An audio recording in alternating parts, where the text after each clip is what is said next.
श्री स्वामी समर्थ. वाचन हे पेरणं असतं, तर लिहिणं म्हणजे उगवणं. उगवण्याची चिंता करीत बसण्यापेक्षा पेरणी सुरू करा. एक दिवस तुमचं उगवलेलं धान्य लोक पेरणीसाठी घेऊन जातील. भरलेला खिसा माणसाला जग दाखवतो आणि रिकामा खिसा जगातील माणसं दाखवतो. ज्याला 100 किलो धान्याचं पोतं उचलता येतं, त्याला ते विकत घेता येत नाही, आणि ज्याला विकत घेता येतं त्याला ते उचलता येत नाही. हे विचित्र आहे, मात्र हेच सत्य आहे. आपल्याला जे पाहिजे ते सर्व मिळाले तर जगण्याची गंमत, देवाला किंमत राहिली नसती. चांगले मित्र औषधी आहे हे आपल्याला माहिती असू द्या. आयुष्यात वेदना दूर करण्याचं काम हे आपले चांगले मित्र करतात. स्वामी म्हणतात, अत्यंत महागडी न परवडणारी, खऱ्या अर्थाने ज्याची हानी भरून येत नाही, अशी गोष्ट किती उरली आहे. याचा हिशोब नसताना आपण जी वारेमाप उधळतो ती गोष्ट म्हणजे आपलं आयुष्य आहे.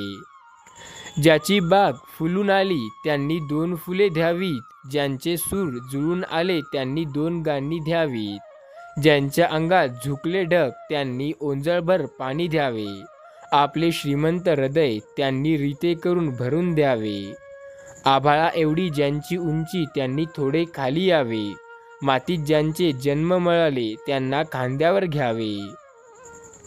ओळखलं का तर आयुष्य हे स्वर्ग आहे, आणि जर का ओळखलं नाही तर आयुष्य जगणं सुद्धा कठीण होतं. मन आपले हे असे आहे जे आपल्याला प्रत्येक गोष्टीत समाधानी राहू देतं आणि काही गोष्टीत समाधानी राहू देत नाही.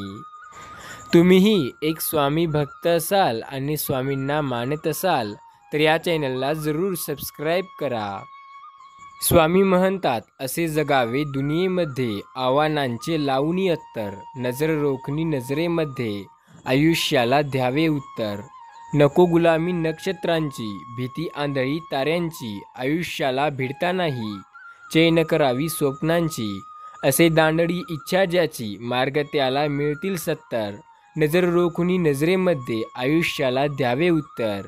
पाय असावे जमिनीवरतीच, कवेत अंबर घेताना, हसू असावे ओठांवरती, काळजी काढून देताना.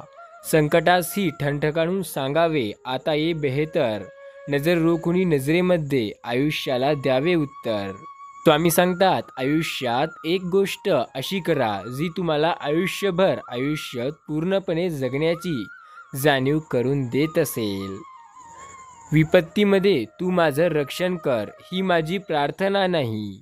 विपत्ती म्हणजे मी भयशील आणि पूर्णपणे आपला स्वतःवर विश्वास ठेवून लढावं एवढी शक्ती द्या. लक्षात ठेवा, आपण काय करतो हे महत्त्वाचे नाही, ते कोणत्या दिशेला करतो हे महत्त्वाचे आहे. आपली योग्य दिशा आपल्याला आयुष्यात नेहमी योग्य मार्गावरच नेते.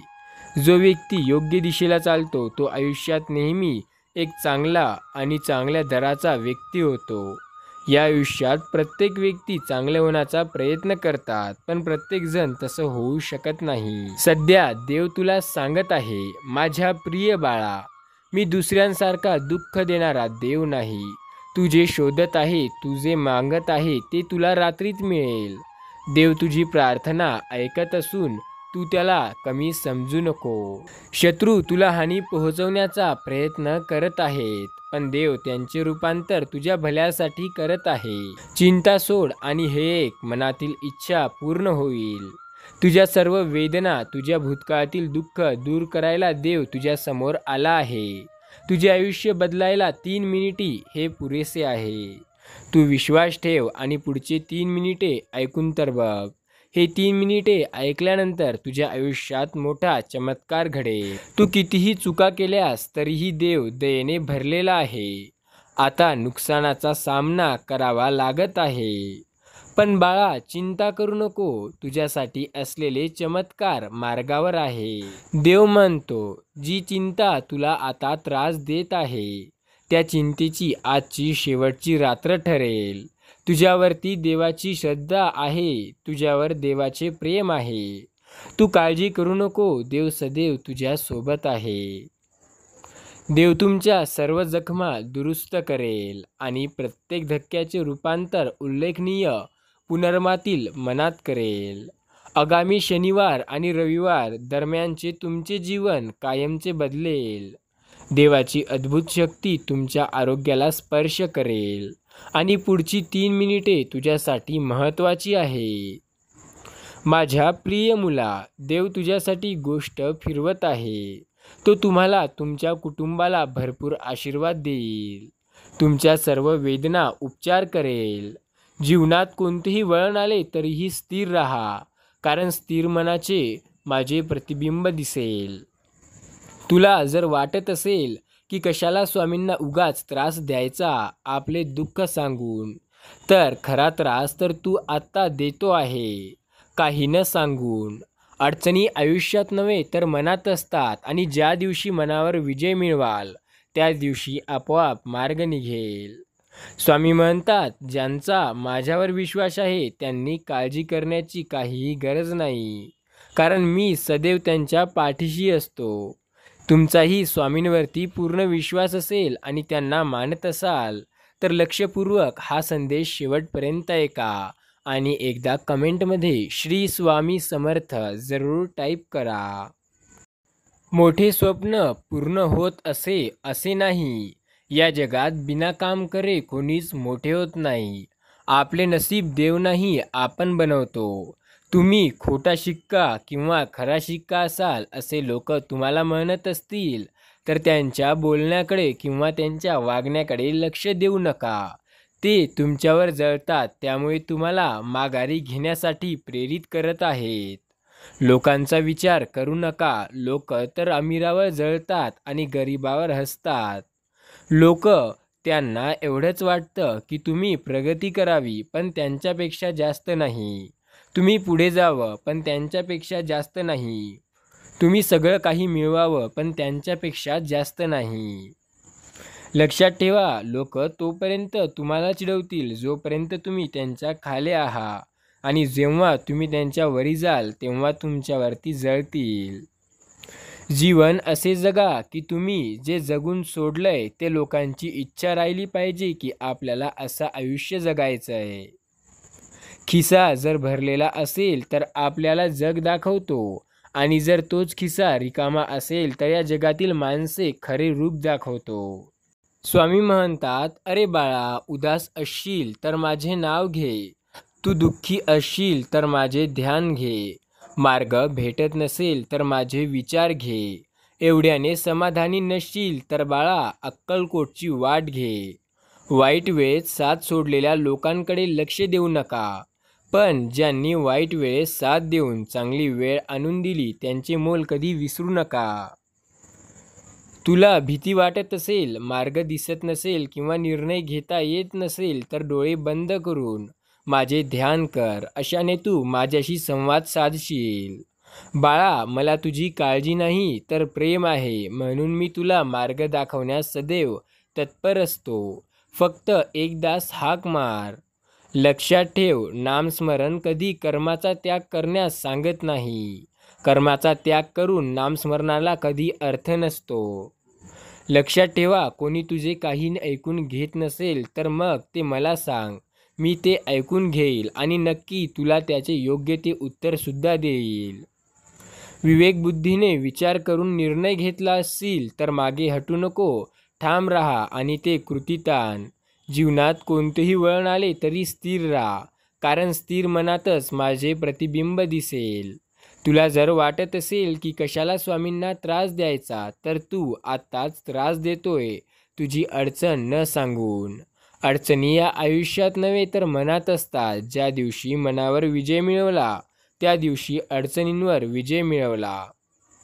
स्वामी बोलतात, ज्यांचा माझ्यावर विश्वास आहे असे लोक केव्हाही आणि कुठूनही मला हाक मारतात. त्यांना जेव्हा माझी गरज पडते तेव्हा ते नक्की मला बोलवतात. भिवू नकोस, मी तुझ्या पाठीशी आहे. अडचणी या आपल्या मनात असतात आणि मनावर विजय मिळवण्यासाठी आपल्याला त्या अडचणींवर मात करावी लागते. त्या अडचणी पहिले मनातून काढा, नंतर आपोआप जीवनातील निघून जातील. स्वामी म्हणतात, बाळा, आज तुला मी एक छोटीशी कथा सांगणार आहे. ती कथा तू 2 मिनिटे ऐकून बघ. त्या कथेतून तुला एक बोध मिळेल, ते तू समजून घे. गोविंद नावाचा एक अभियंता कर्तव्यनिष्ठ आणि तेलबुद्धीचा होता. पण तो देव वगैरे काही मानत नव्हता. त्याच्याप्रमाणे कर्तव्य जगाचं सर्व काही होते. परंतु त्याची पत्नी आणि आई हे धार्मिक तसेच स्वामी भक्त होते. त्यांनी गोविंदाला समजावून सांगण्यासाठी कितीही प्रयत्न केला, तरी गोविंद ईश्वर भक्ती करायला तयार नसायचा. एकदा विहिरी खोदण्यासाठी भूमिपूजनाचा कार्यक्रम आयोजित केलेला असतो. अभियंता म्हणून गोविंदालाच पूजेचा मानकरी ठरवलं जातं. पण गोविंदा पूजा अर्चना या सर्वाला पाखंड समजतो. अशात तो कुदळ घेऊन जमिनीवर पहिला वार घालायला जातो. पण काय, एकदा कुदळ उचलल्यावर गोविंदाला छातीत अत्यंत वेदना जाणवतात. त्याच्या हातातून कुदळ गळते. वैद्याला लगेच बोलवले जाते. वैद्य येतात आणि गोविंदाची तपासणी करतात. वैद्य याला हृदयविकाराचा झटका सांगतात. गोविंदा जेमतेम 2 ते 3 दिवस सोबती आहे असं ते सांगतात. पुढे गोविंदा अंथरुणातच चिटकून राहतो. त्या कालावधीत भूमिपूजन व त्या ठिकाणी येतो आणि सांगतो की तो गावी कीर्तन करायला आला आहे. स्वामींनी त्याला दृष्टांत देऊन सांगितले आहे की गोविंदाला घरी जाऊन निरोप दे की त्याचा रोग ललित स्तोत्र वाचल्याने बरा होईल.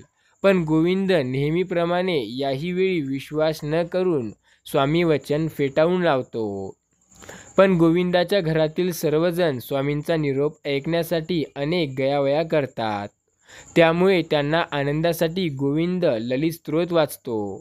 त्याचा परिणाम म्हणून 2 ते 3 दिवसानंतर वैद्य बुवा येऊन त्याचे निदान करून सांगतात की आता गोविंदा पूर्णतः रोगमुक्त झाला. हा ऐकून गोविंदा थक्क होतो.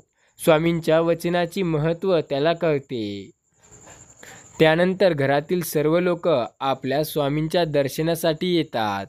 गोविंदा म्हणतो, स्वामी, माझा तुमच्यावर विश्वास नव्हता, तरी तुम्ही मला रोगमुक्त कसे केले?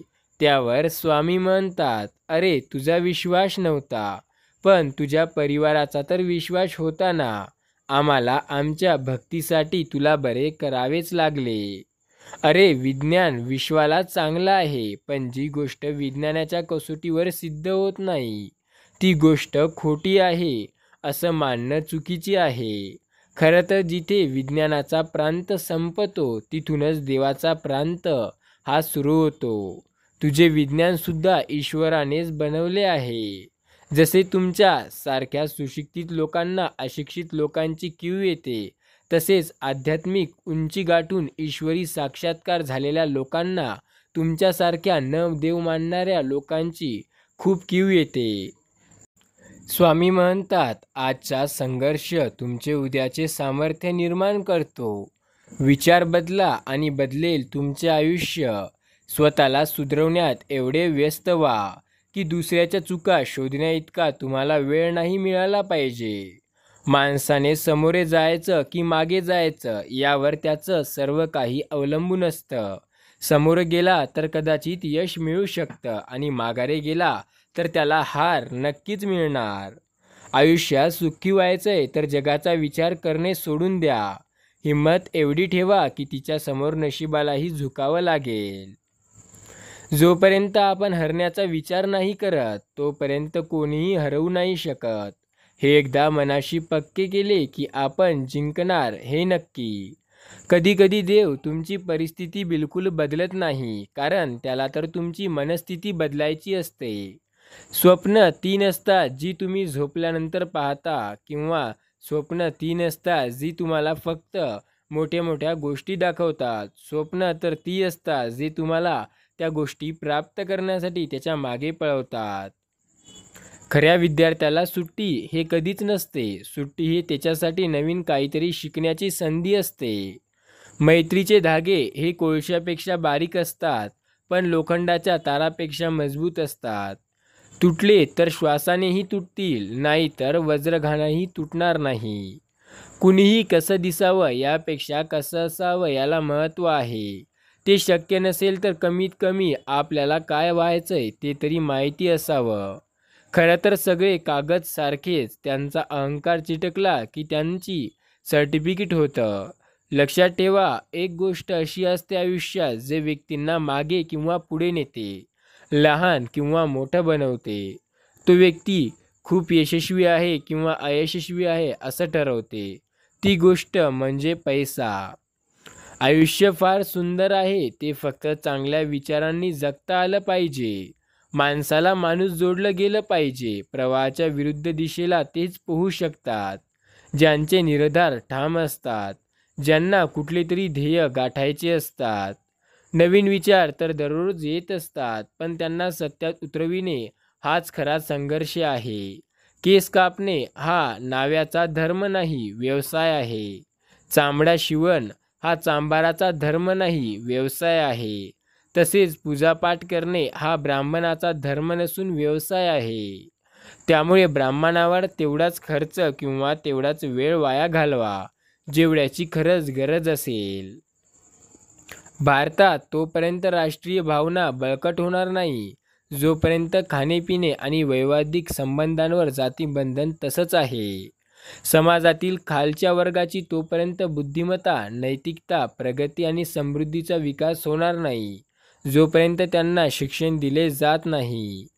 जुन्यात आपण रंगतो, स्मृतीचं पान उलटायला बोटानं रंगावं लागतं. चोरीमध्ये वाईट काहीच नसतं, तुम्ही काय चोरत आहात यावर अवलंबून आहे. तुम्ही एखाद्याचे मन चोरलं तर त्यात वाईट काय आहे? चोरीमध्ये वाईट फक्त तेव्हा असतं जेव्हा तुम्ही एखाद्याची वस्तू चोरता. भरलेला खिसा या आयुष्यातील माणसे दाखवतो असं म्हणतात, पण ते खरं नव्हे. भरलेला खिसा तर जग दाखवतो आणि रिकामा खिसा या जगातील व्यक्ती, माणसे, कोण आपले, कोण परके आणि कोण कसे हे दाखवते. समजवण्यापेक्षा समजून घेण्यासाठी खरी परीक्षा असते, कारण समजवण्यासाठी अनुभवाचा कस लागतो, तर समजून घेण्यासाठी मनाचा मोठेपणा लागतो. विजेते वेगळ्या गोष्टी करत नाहीत, ते प्रत्येक गोष्ट वेगळेपणाने करतात. तुम्ही प्रत्येक वेळेस नवीन चूक करत असाल तर नक्की समजा तुमची प्रगती होत आहे. नियती जेव्हा तुमच्या हातातून काहीतरी हिरकावून घेते, तेव्हा त्यापेक्षा अधिक काहीतरी देण्यासाठी तुमचा हात ओंजळ रिकामी करत असते. नियतीचा नियम कधीच कोणावर चुकला नाही. नियती आत्तापर्यंत कोणावरच कोणत्याही प्रकारे बिनफालतू गरजली नाही. नियती सर्वांसोबत न्याय करते. थोडा वेळ लागेल, पण न्याय नक्की करेल. स्वामी म्हणतात, जीवनात जर काही मिळवायचं असेल तर सर्वात आधी तुमचं लक्ष निश्चित करा. डोकं एकाग्र केल्याशिवाय आयुष्यात कोणतंही महान कार्य करणं शक्य नाही. कोणतंही काम महान बनवण्याचा एकच मार्ग आहे की ते काम आवडीने करा. जिंकणारी लोक काहीही वेगळं करत नाही, ते फक्त प्रत्येक गोष्ट ही वेगळेपणाने करतात. आपल्यामध्ये एकच कमतरता असते, ती म्हणजे आपण गोष्टी करतो आणि ते पूर्ण करत नाही. लक्षात ठेवा, बोलून दाखवण्यात काहीही मजा नाही. बोलून तर प्रत्येक व्यक्ती दाखवून देतो, पण करून तोच दाखवतो ज्यात धमक असते, ज्यात काहीतरी करण्याची जिद्द आणि हिंमत असते. नेहमी लक्षात ठेवा, तुम्ही केलेले संकल्प हा कोणत्याही इतर संकल्पापेक्षा महत्त्वपूर्ण असतो. कार्य हाच यशाचा पाया आहे. वारंवार अपयश मिळूनही उत्साह कमी न होणे ही यशाची पायरी आहे. यश तुमच्याकडून काही चूक झाली नाही यामध्ये नसते. यश तुम्हाला तेव्हा येते जेव्हा तुम्ही एखाद्या गोष्टीकडे काहीतरी करून चूक करता. जे तुम्ही करू शकत नाही त्याला जे करता येते ते करा. या क्षणी केलेली चांगली गोष्ट पुढच्या चांगल्या क्षणापर्यंत घेऊन जाते. तुमचं यश यावरून ठरवा की तुम्ही ते मिळवण्यासाठी काय गमावलंय. मी बघितलंय की आपण जेवढी जास्त मेहनत करतो तितकं आपलं भाग्य आपल्याला साथ देतं. या जगात यशस्वी होण्याचा सर्वात चांगला मार्ग म्हणजे जो आपल्याला सल्ला देतोय तो सल्ला पहिले करून पाहण्याआधी विचार करून बघा. कुणीही दिलेला कसल्याही प्रकारचा सल्ला आपण अंमलात आणणे त्वरित हे पूर्णपणे चुकीचे आहे. आपली सर्वात मोठी चूक म्हणजे हार मानणं. यशस्वी होण्याचा सर्वात चांगला मार्ग म्हणजे प्रत्येक वेळी अजून एकदा प्रयत्न करणे होय. जोपर्यंत आपण काम पूर्ण करत नाही तोपर्यंत ते काम अशक्य वाटतं. गर्वाची गोष्ट कधीही न पडण्यातच नसून प्रत्येक वेळी पडल्यावर येते. लक्षात ठेवा, व्यक्तीच्या हातात असतो त्याचा भविष्य. जो व्यक्ती जसा वागतो, जो व्यक्ती ज्याप्रमाणे आपले काम करतो त्याचप्रमाणे त्याचे भविष्य ठरले जाते. एक चांगलं डोकं आणि एक चांगलं हृदय ही जोडी नेहमीच विजयी ठरते. स्वामी सांगतात, यश मिळवणं सोपं नाही. मेहनतीसोबतच यश मिळवण्यासाठी तशा विचारांची गरज आहे. यासाठी नक्की काही गोष्टी लक्षात ठेवायला लागतील. प्रत्येक दिवस तुमचं आयुष्य बदलण्यासाठी मिळालेली नवीन संधी आहे. प्रत्येक दुःखात आपल्याला एक नवा धडा शिकवत आहे आणि प्रत्येक धडा माणसाला बदलतो. स्वतःवर विश्वास ठेवणं हे यशाचा मुख्य गुपित आहे. सगळं नीट होईल, कदाचित आज नाही पण येत्या काळात. जेव्हा तुमच्या मनात एखादी गोष्ट थांबवण्याचा विचार येईल तेव्हा विचार करा की तुम्ही सुरुवात का केली. लोकांच्या बोलण्यामुळे किंवा परिस्थितीमुळे निराश होऊ नका. दोन्ही तुमच्या प्रतिक्रियेशिवाय महत्त्व नाही. जर तुम्हाला तणाव हाताळता आला नाही तर यशही हाताळता येणार नाही. जर ही तुलना सावली आहे तिला पकडण्याचा प्रयत्न करू नका. तुमचा मार्ग चालत राहा, ते आपोआप तुमच्या मागे येईल. लक्षात ठेवा, सावली तुमच्या मागे येते जेव्हा तुम्ही प्रकाशाच्या दिशेने चालता. तुमच्या समस्या असतील तर तुम्ही यशाचा आनंद घेऊ शकाल. जोपर्यंत जीवन आहे तोपर्यंत शिका, कारण अनुभव हा जगातील सर्वश्रेष्ठ शिक्षक आहे. आयुष्यात किती संघर्ष करावा लागला तरी मागे हटू नका, कारण जो संघर्षाला मागे काढतो तो आयुष्यात नेहमी मागेच राहतो.